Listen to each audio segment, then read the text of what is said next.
Well, hello, and welcome to part one of the three-part Nimby and the D-Hoppers podcast. I'm Cory Doctorow, and I'll be reading to you this story. The story is originally published in Asimov's science fiction magazine and subsequently reprinted in French and Russian and Chinese. It's pretty cool, and one of the year's best anthologies as well. This story came to me in a dream. It's the only one I've written that came to me that way, but I literally woke up one morning having had this entire story in a dream and wrote it over the course of a couple of days that followed. I've just gotten back from California. As you can probably hear, I got a bit of a cold that was noted exacerbated by a hard night on an airplane.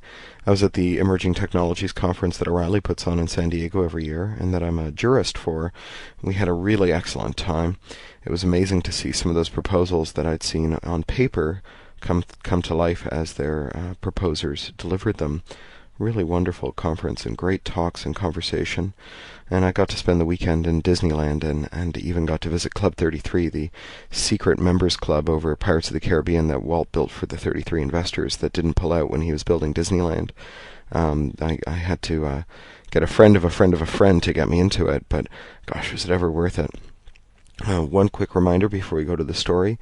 This Sunday, the 19th of March, is the London Copy Fighters Drunken Brunch and Talking Shop, an event where people come over to my office in London, which is across the street from Speaker's Corner, and have a boozy champagne process wine brunch.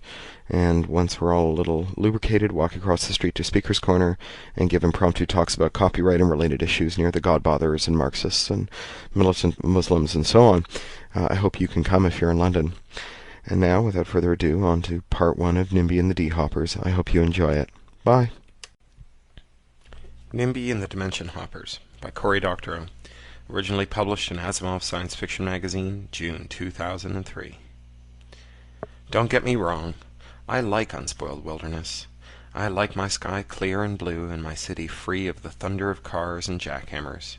I'm no technocrat. But god damn it, who wouldn't want a fully automatic, laser-guided, armor-piercing, self-replenishing personal sidearm? Nice turn of phrase, huh? I finally memorized it one night from one of the hoppers as he stood in my bedroom, pointing his hand cannon at another hopper, enumerating its many charms. This is a laser-guided blah blah blah. Throw down your arms and lace your fingers behind your head, blah blah blah.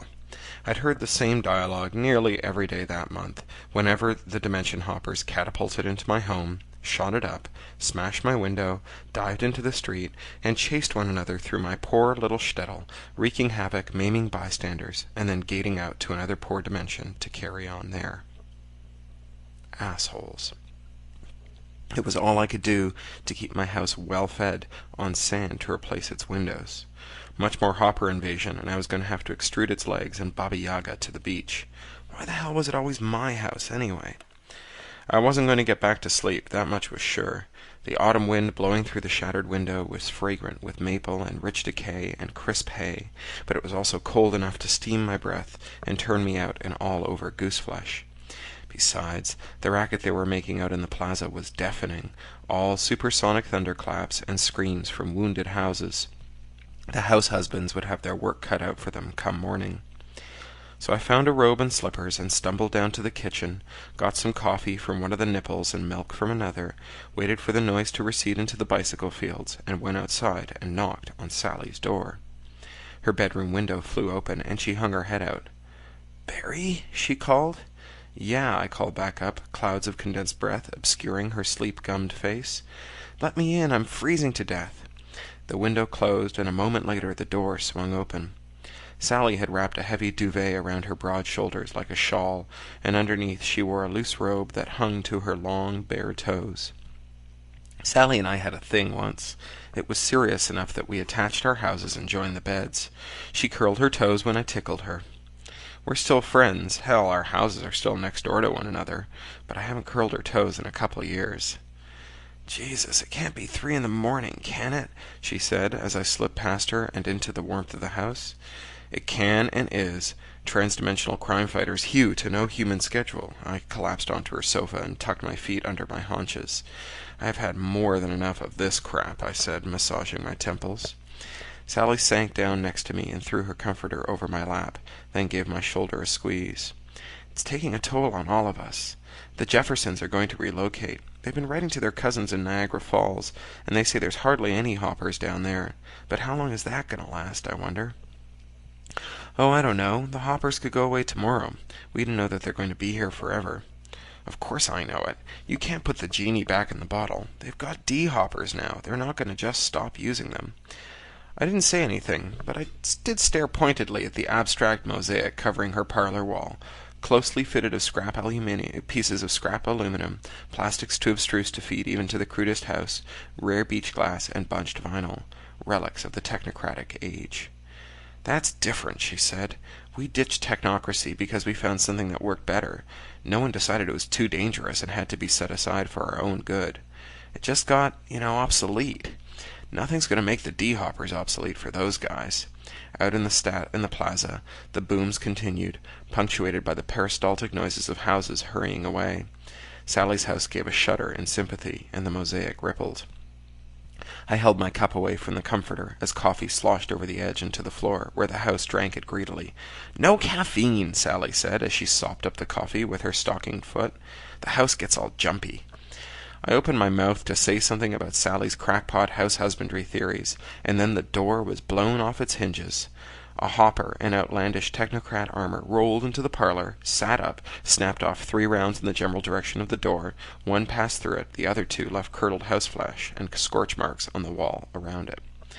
Sally and I levitated out of our seats and dived behind the sofa as another hopper rolled through the door and returned fire, missing his opponent but blowing away the mosaic. My heart hammered in my chest, and all my other cliches hackneyed in my chestnuts. "You okay?" I hollered over the din. "I think so," Sally said. A piece of jagged plastic was embedded in the wall, centimeters over her head, and the house was keening. A stray blast of electric thunder set the sofa ablaze, and we scrambled away. The second gunman was retreating under a volley of fire from the first, who was performing machine-assisted gymnastics around the parlor, avoiding the shots aimed at him.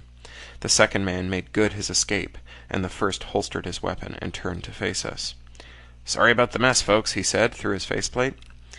I was speechless. Sally, though, cupped her ear and hollered, "What?" "Sorry," the gunman said again. "What?" Sally said. She turned and said, "Can you make out what he's saying?" She winked at me with the eye that faced away from him. "No," I said slowly, "can't make out a word." "We can't understand you," Sally said. The man raised his visor with an air of exasperation and said, "I'm sorry, all right." "Not as sorry as you're gonna be," Sally said, and jammed her thumb into his eye. He hollered, and his gauntlets went to his face. Just as Sally snatched away his gun, she rapped the butt against his helmet to get his attention, then scampered back, keeping the muzzle aimed at him. The gunman looked at her with dawning comprehension, raising his arms, lacing his fingers behind his head, and blah, blah, blah. "Asshole," she said. His name was Larry Roman, which explained the word Roman stenciled onto each piece of his armor. Getting it off of him was trickier than shelling a lobster, and he cursed us blue the whole way.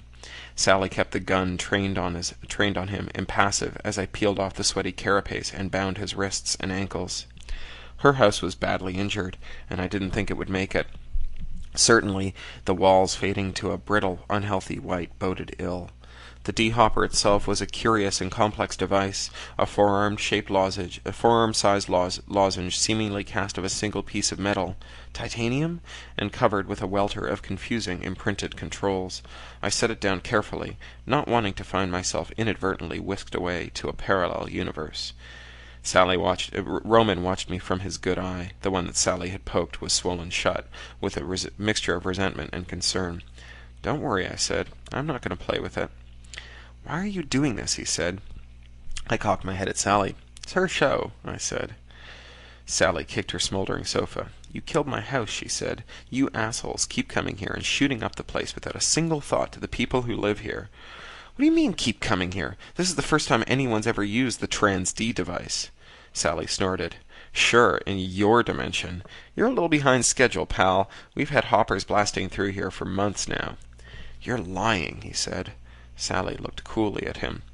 I could have told him that was no way to win an argument with Sally. Not that I'd ever found any way of winning an argument with her, but blank refusal didn't work, for sure. Look, I'm a police officer. The man I'm chasing is a dangerous criminal. If I don't catch him, you're all in danger. Really, she drawled. Greater danger than you assholes put us in when you shoot us? He swallowed. Stripped of his armor, wearing nothing but high-tech underwear, and he was finally getting scared. I'm just doing my duty, upholding the law. You two are going to end up in a lot of trouble. I want to speak to someone in charge. I cleared my throat. That would be me this year. I'm the mayor. You're kidding. It's an administrative position, I apologized. I'd read up on the civics of old, and I knew that mayoring wasn't what it was once. Still, I'm a fine negotiator. That's what it takes nowadays. So what are you going to do with me? Oh, I'm sure we'll think of something, Sally said. Sally's house was dead by sunrise. It heaved a terrible sigh, and the nipples started running with black gore. The stink was overpowering, so we led our prisoner shivering next door to my place. My place wasn't much better. The cold wind had been blowing through my bedroom window all night, leaving a rime of frost over the house's delicate, thin-barked internal walls. But I've got a southern exposure, and as the sun rose, buttery light pierced the remaining windows and warmed the interior, and I heard the house's sap sluicing up inside the walls. We got ourselves coffee and resumed the argument. I tell you, Osborne's out there, and he's got the morals of a jackal. If I don't get to him, we're all in trouble.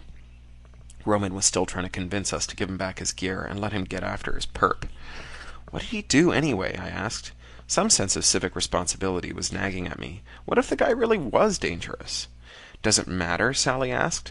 She was playing with Roman's gear, crushing my ornamental pebbles to powder with the power-assisted gauntlets. They're all bastards. Technocrats. She spat out the word and powdered another pebble. He's a monopolist, Roman said, as though that explained everything. We must have looked confused, because he continued. He's the senior strategist for a company that makes networked relevance filters. They've been planting malware online that breaks any standards to find competing products. If he isn't brought to justice, he'll own the whole goddamn media ecology. He must be stopped. His eyes flashed. Sally and I traded looks, and then Sally burst out laughing. He did what? He engaged in unfair business practices. Well, I think we'll be able to survive then, she said. She hefted the pistol again. So, Roman, you say that you folks just invented the D-hopper, huh? He looked puzzled. The Trans-D device, I said, remembering what he'd called it. Yes, he said. It was developed by a researcher at the University of Waterloo and stolen by Osborne so he could flee justice. We had that one fabbed up just so we could chase him. Aha! The whole shtetl was built right over the bones of the University of Waterloo. My house must be right where the physics labs once stood, still stood in the technocratic dimensions. That explained my popularity with the transdimensional set. How do you work it? Sally asked, casually. I wasn't fooled, and neither was Roman. Sally's version of casual put my most intense vibe to shame. I can't disclose that, Roman said, setting his face in an expression of grim dutifulness. "Aw, come on," Sally said, fondling the D-hopper. "What's the harm?" Roman stared silently at the floor. "Trial and error it is, then," Sally said, and poised a finger over one of the many inset controls. Roman groaned. "Don't do that, please," he said. "I'm in enough trouble as it is." Sally pretended she hadn't heard him. "How hard can it be, after all? Barry, we've both studied technocracy. Let's figure this out together. Does this look like the on switch to you?" "No, no," I said, catching on. "You just can't go pushing buttons at random. You could end up whisked away to another dimension." Roman appeared relieved. "We'll have to take it apart and see how it works first. I've got some tools out in the shed." Roman groaned again. "And if those don't work," Sally continued, "I'm sure these gloves would peel it open right quick. After all, if we break this one, there's always the one the other guy, Osborne, has. He's got it too." "I'll show you," Roman said. "I'll show you."